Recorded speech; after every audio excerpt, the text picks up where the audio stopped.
Hello, good morning students. मैं doctor अभिषेक आचार्य, MD Ayurveda, क्रिया शरीर फिजियोलॉजी इन आयुर्वेदा। आज हम जिस टॉपिक के बारे में बात करने वाले हैं वो है वैदिक क्षमत्व अकॉर्डिंग टू आयुर्वेदा, यानी कि इम्यूनिटी पॉइंट जो है वो आयुर्वेदा के अंदर कैसे डिस्क्राइब किया हुआ है।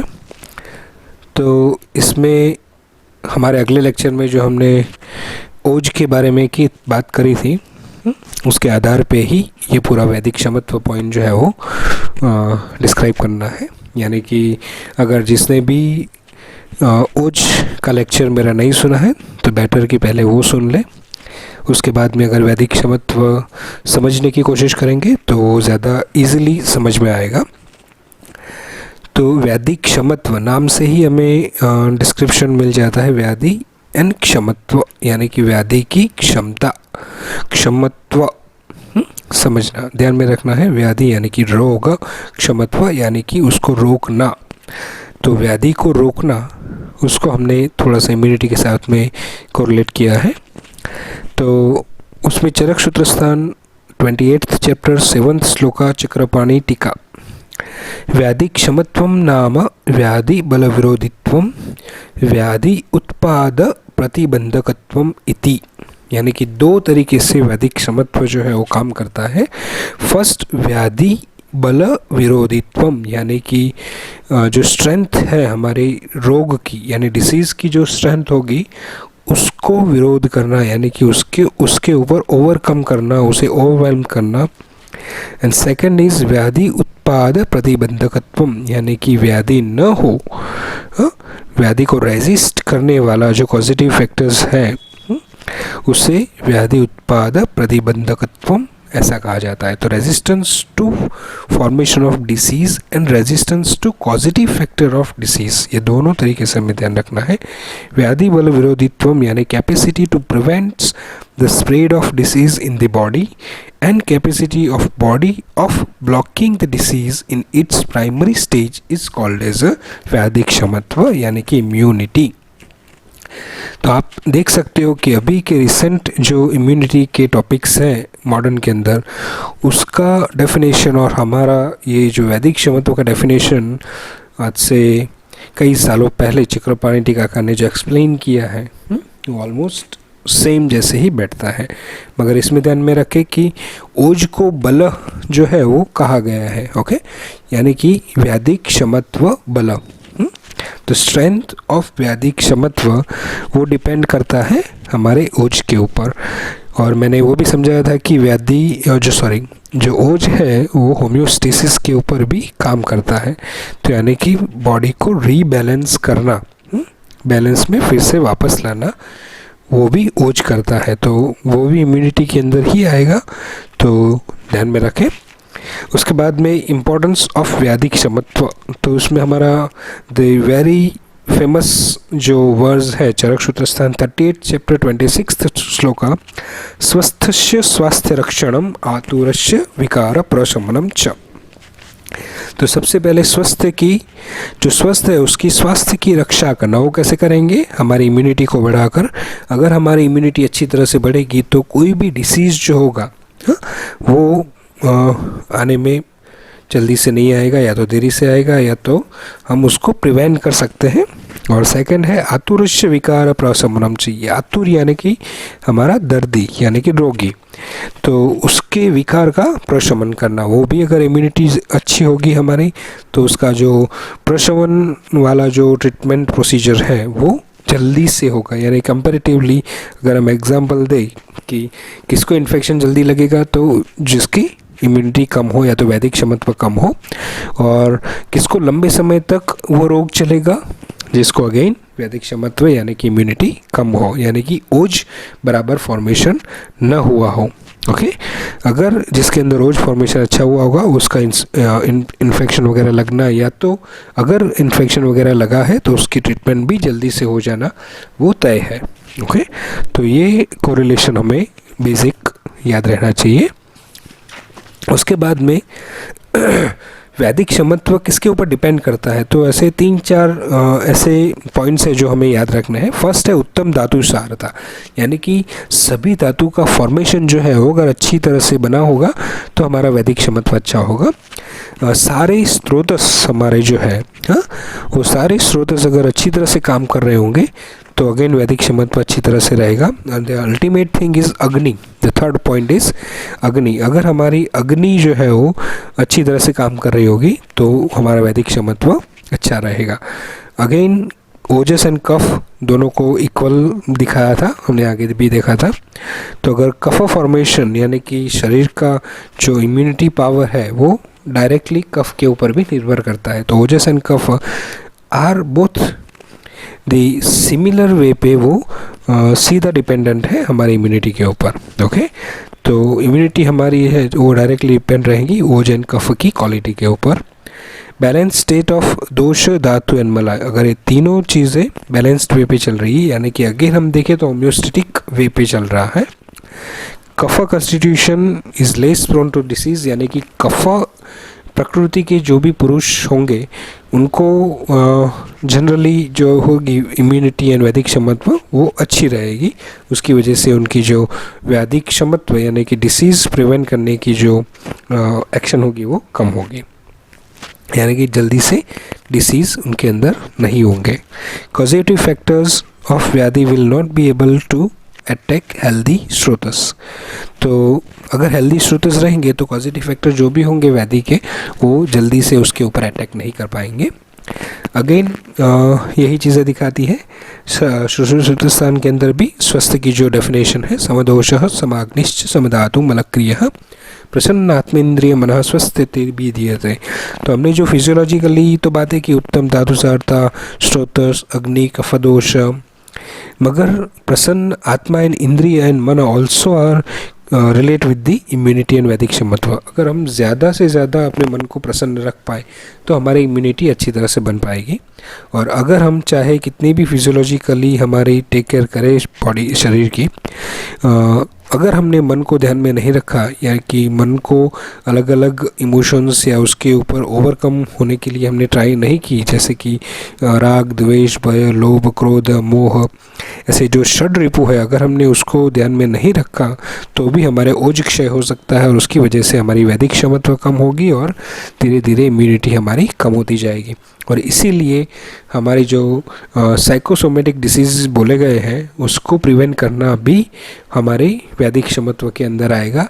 सिर्फ बैक्टीरिया या वायरस जो as per immunity modern way पे जो दिखाया गया है उसके ऊपर ही सिर्फ काम नहीं करती हमारी इम्यूनिटी। एज पर आयुर्वेदा वो ऐसा कहता है कि कोई भी डिसीज़ जो साइकोसोमेटिक हो उसके ऊपर हमारी इम्यूनिटी काम करेगी। ओके, इसके बाद में कौन से पॉइंट ऐसे हैं जो वैदिक क्षमत्व को कम करते हैं, यानी कि कौन से ऐसे पुरुष होंगे, कौन सी ऐसी कंडीशंस होगी जिसमें वैदिक क्षमत्व कम पाई जाएगी। तो उसमें फर्स्ट है चरक सूत्र स्थान के अकॉर्डिंग 28th चैप्टर 7th श्लोक, अति स्थूल यानी कि ओबेस पर्सन में वैदिक क्षमत्व कम होगा। अति क्रूश यानी कि बहुत ज़्यादा पतला। अनिविष्ट मांस शोणित यानी कि मांस और शोणित यानी कि रक्त धातु एवं मांस धातु अच्छी तरह से नहीं बनी हो, उसमें वैदिक क्षमत्व कम होगा। अस्थिनी दुर्बलानी यानी कि अस्थि जो होगी वो अच्छी तरह से फॉर्म नहीं होगा, तो भी अस्थि धातु अगर फॉर्म नहीं होगी तो भी वैदिक क्षमत्व कम हो सकता है। जो असात में आहार ले रहा हो, बॉडी के अकॉर्डिंग, सीज़न के अकॉर्डिंग, दिनचर्या के अकॉर्डिंग अगर वो आहार नहीं ले रहा हो तो भी जो है वो वैदिक क्षमत्व कम होगा। अल्प आहाराणी भी यहाँ पे अगेन जो बहुत ज़्यादा डाइटिंग वगैरह कर रहे हैं उनके लिए खास ध्यान में रखें। जो लोग लगातार अल्प आहार यानी कि डाइटिंग वाली फूड जो है वो लेते रहेंगे तो उनको भी जो है वैदिक क्षमत्व अच्छी नहीं होगी और इम्यूनिटी कम होगी। तो इसमें ध्यान रखें कि प्रॉपर बैलेंस ऑफ न्यूट्रिशंस रखना बहुत ज़रूरी है। शरीर को हमेशा सारे न्यूट्रिशंस जो है वो उसके आधार पर अपनी ज़रूरत के हिसाब से, डेली रूटीन के हिसाब से, मेंटल जो है वो उसका एग्जीक्यूशन के हिसाब से, मेंटल वर्क आप कैसे ले रहे हो उसके हिसाब से सारी की सारी चीज़ें जो है वो बनाती रहनी है। उसके ऊपर फूड जो है हमारा अकॉर्डिंगली होना चाहिए। तो अल्प आहार, क्वांटिटेटिवली भी रुक्ष आहार वगैरह भी ज़्यादा नहीं लेना है, ये ध्यान में रखें। अल्प सत्वानी यानी जो मेंटली पहले से ही ब्रेक हुआ है, यानी कि पहले से ही मेंटली अलग अलग इमोशंस के अंदर जो आ चुका है, फियर है, एंग्जाइटी है, डिप्रेशन है, एंगर है, ऐसे इमोशंस के साथ में अगर कोई भी हो जिसे अल्प सत्व बोला जाता है, जो डिसीजन अच्छी तरह से न ले पाए, जिसको पहले से ही जैसे कि दबाए रखा हो, बचपन से ही कोई ट्रॉमा हुआ हो, तो ऐसे लोगों को जनरली वैदिक क्षमत्व कम रहता है। तो ये जो श्लोक है मैं एक बार पढ़ लेता हूँ। शरीराणि च अतिस्थूलानि अतिकृशानि अनिविष्ट मांस शोणित अस्थीनि दुर्बलानि असात्म्य आहारोपचितानि अल्प आहाराणि अल्पसत्वानि च भवन्ति अव्याधि सहानि विपरीतानि पुनः व्याधि सहानि। यानी कि इसके अलावा जितने भी होंगे वो व्याधि सहन कर सकते हैं वैसे होंगे, यानी कि वैदिक क्षमता उनका बहुत ही अच्छा होगा।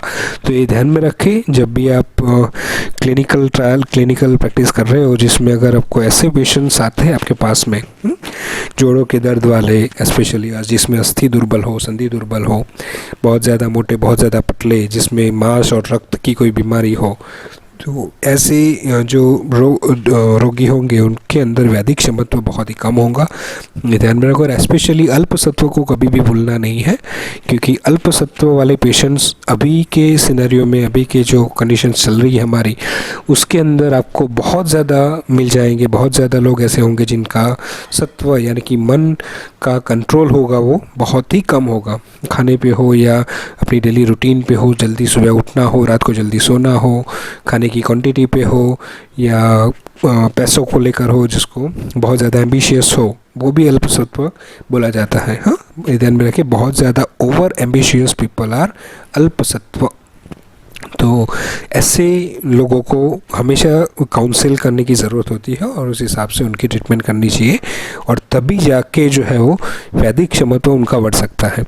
अदरवाइज़ आप जितनी भी वयस्थापन वाली औषध दे दो या फिर वैदिक क्षमत्व बढ़ाने वाली औषध जो हमारी अलग अलग रहती है, जैसे कि कुडुची, आंवला वगैरह, तो वो भी अच्छी तरह से एक्शन में नहीं आएगी जब तक उनका सत्व होगा वो नॉर्मल ना हो या तो स्टेबल ना हो। ओके, तो ये थोड़ा सा क्लिनिकल पॉइंट ऑफ व्यू ध्यान में रखें। उसके बाद में टाइप्स ऑफ बल, यानी जो ये एग्ज़ाम पॉइंट ऑफ व्यू बहुत ही इंपॉर्टेंट टॉपिक है, जो 5 मार्क में या 2 मार्क में पूछ सकते हैं। तो जिसमें चरक सूत्र स्थान के अंदर 11th चैप्टर 36 श्लोक का जो श्लोक है, त्रिविधम बलम इति सहजम कालजम युक्तिकृतम च। इसमें ध्यान रखिए 3 प्रकार के ही बल होते हैं, सहज, कालज एंड युक्तिकृत। ओके, उसके अंदर सब टाइप है कालकृतम, ऋतु विभागजम, वयकृतम च। ओके, कालकृत जो बल है उसके 2 सब टाइप है, ऋतु विभाग एंड वयकृत। तो सहज बल किसे कहा जाएगा?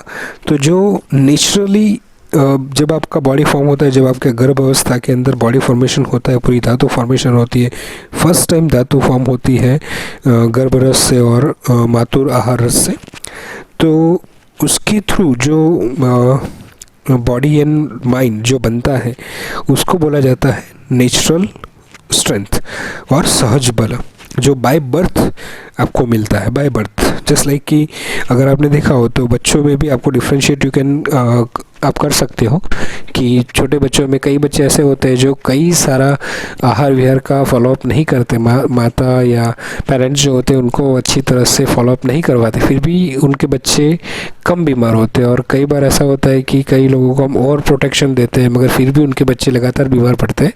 तो वी कैन सी जो बीमार पड़ते हैं उनका जो सहज बल है वो अच्छा नहीं है।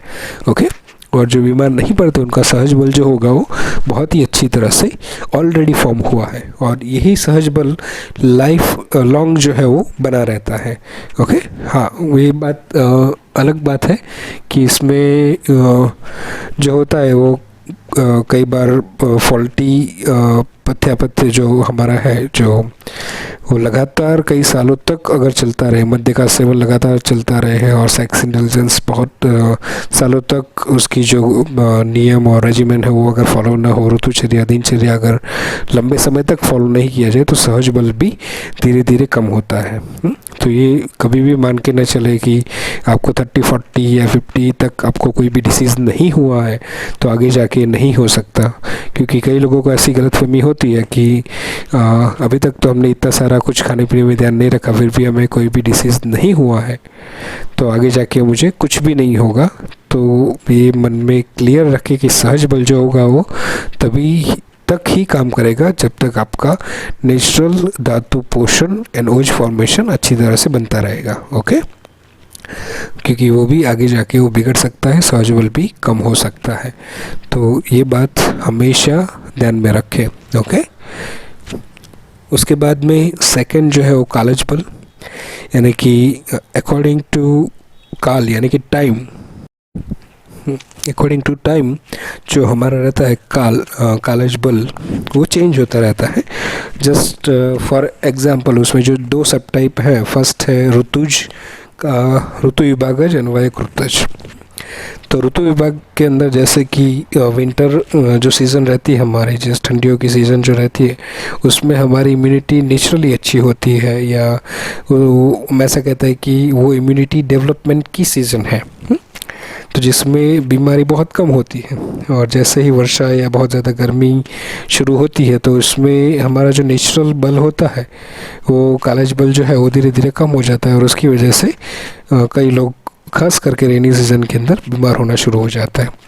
तो इसके लिए अगर अपने ऋतुचर्या का फॉलो अच्छी तरह से किया हो, ऋतुचर्या जो है विंटर सीजन के अंदर जो चीज़ें बोली गई है करना और न करना, डूज एंड डोंट्स, अगर वो हमने फॉलो किया होगा तो डेफिनेटली आगे जाके ग्रीष्म और वर्षा ऋतु के अंदर हमें जो डिसीज़ प्रोड्यूस होंगे आगे जाके वो उसे हम प्रिवेंट कर सकते हैं।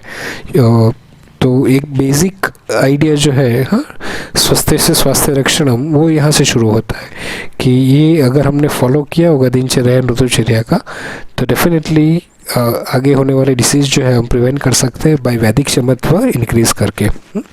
वैसे ही वय में जो है वयकृत बल, उसके अंदर फॉर एग्जांपल यौवन अवस्था यानी कि मिड एज के अंदर जनरली डिसीज़ जो होते हैं वो बहुत कम होते हैं, और अगर होते हैं तो भी वो बहुत ही मिनिमम टाइम के लिए और एक्यूट ही होते हैं। Chronic disease in general mid age के अंदर नहीं होते, और जैसे जैसे हमारी एज बढ़ती जाती है, आफ्टर एज और बुढ़ापा और ओल्ड एज के अंदर डिसीज़ जो होना वो कॉमन हो जाता है, छोटी छोटी इन्फेक्शन लगना कॉमन हो जाता है, उसके बाद में acute disease turn into the chronic disease.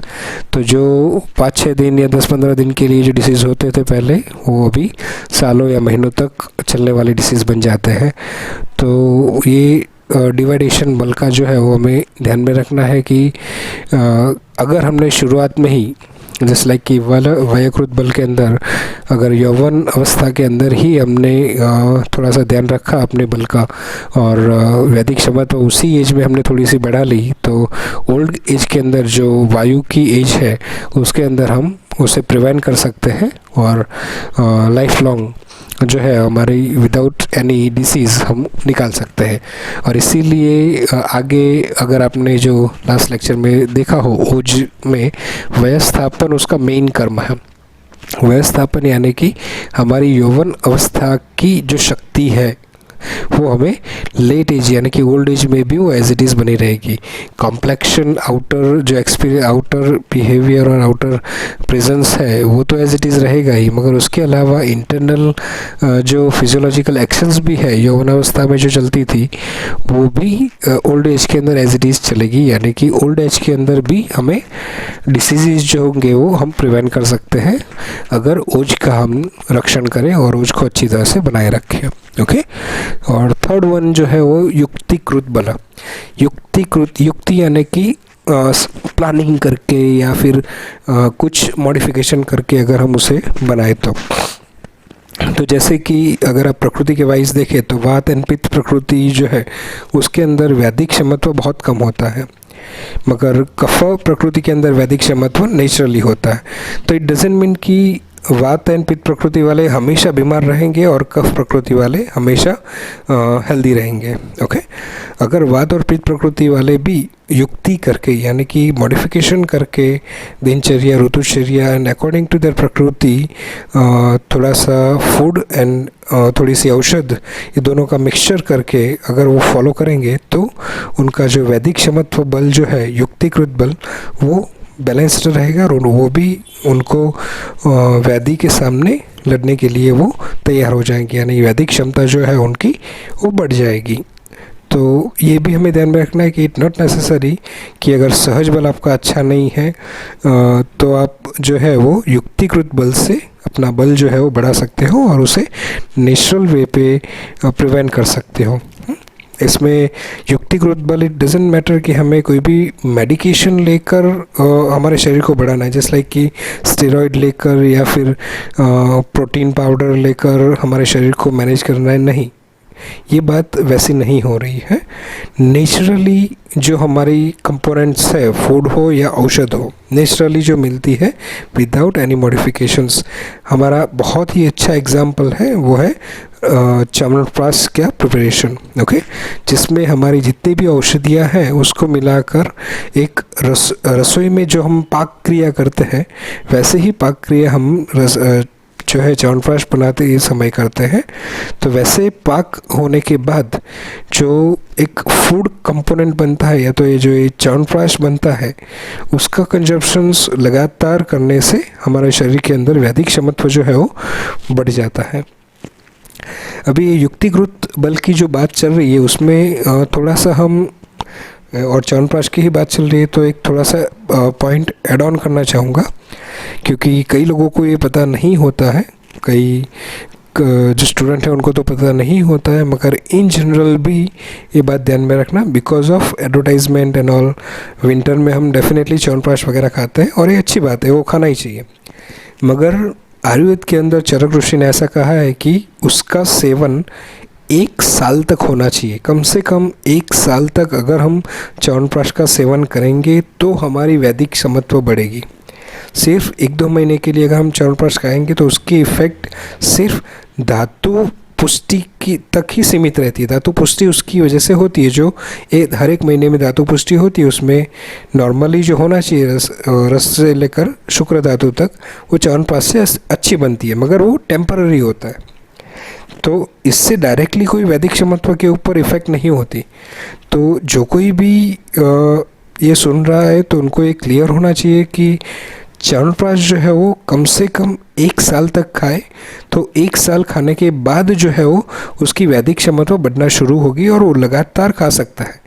Okay, chyawanprash जो है वो रसायन कैटेगरी में डाला हुआ है और रसायन कैटेगरी में डाली हुई कोई भी औषध जो है वो लाइफ लॉन्ग जो है वो ली जा सकती है, एक्सेप्ट कि हम थोड़ा सा ध्यान में रखें कि अमुक डिसीज़ के अंदर वो नहीं लेना है, तो उसको बात करते हुए वो आप डॉक्टर से कंसल्ट कर सकते हो, उसके बाद में आप तय करें कि ले सकते हो कि नहीं।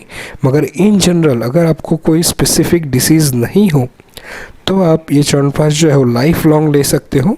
और उसमें थोड़ा सा क्राइटेरिया ध्यान में रखें कि सुबह सुबह ही लेना चाहिए, खाली पेट हो तभी लेना चाहिए, और आपका जो मल एंड मूत्र जो है उसका हो जाना चाहिए, मीन्स वो क्लियर हो जाना चाहिए। सुबह उठने के बाद मल और मूत्र दोनों ही क्लियर हो जाए और पेट खाली होने के बाद ही च्यवनप्राश का सेवन करें। ओके, और जिस किसी को भी बहुत ज़्यादा मलबद्धता या कॉन्स्टिपेशन है वो लोग च्यवनप्राश का सेवन न करें, क्योंकि उनसे और ज़्यादा मलबद्धता और इंडाइजेशन बढ़ सकती है और च्यवनप्राश की जो इफ़ेक्ट होगी वो उतनी नहीं मिलेगी। ओके, तो ये ध्यान में रखते हुए युक्तिकृत बल जो है हम आसानी से बढ़ा सकते हैं, मगर इसमें भी जो कॉमन पथ्य है दिनचर्या एंड ऋतुचर्या एंड अकॉर्डिंग टू प्रकृति, ये थोड़ा सा हमें ध्यान में रखते हुए काम करना है। ओके, इसके बाद में बल वृद्धि कर भाव, ये बहुत ही इम्पोर्टेंट चीज़ है। ये आपको 5 मार्क में या 10 मार्क में भी पूछा जा सकता है।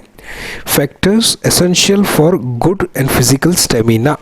ओके, तो चरक शारीर स्थान के अंदर 6th चैप्टर के अंदर 13th श्लोक जो है वो लिखा हुआ है, बल वृद्धि करास्तु इमे भावा भवंती तद यथा बलवत् पुरुषे देशे जन्म, यानी कि ऐसा रीजन, ऐसा देश, ऐसी जगह जहाँ पे वो जन्म लेता है, बलवत देशे जन्म यानी birth in the healthy country और द रीजन।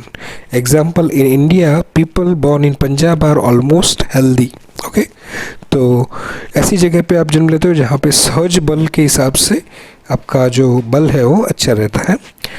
बलवत काले जन्म, यानी कि बर्थ जो होता है वो हेल्दी सीजन में अगर हो तो उनका नेचुरली जो बल है वो अच्छा रहेगा।